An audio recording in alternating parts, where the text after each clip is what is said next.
Fala galera do YouTube, beleza? Nerdinver está de volta trazendo mais um vídeo bacana aqui pro canal. E no vídeo de hoje eu vou deixar apenas uma questão levantada.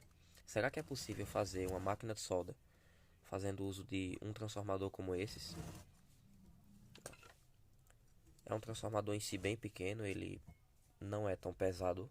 E eu gostaria de fazer uma máquina de solda com esse transformador.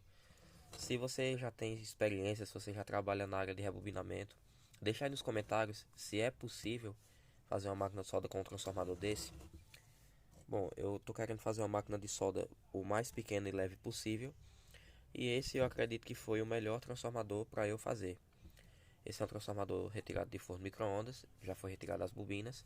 Eu vou usar apenas a ferragem e vou começar a rebobiná-lo para saber se dá ou não para fazer uma máquina de solda com um só transformador de forno micro-ondas no projeto. Bom pessoal, esse foi o vídeo, eu espero que vocês tenham gostado. Valeu!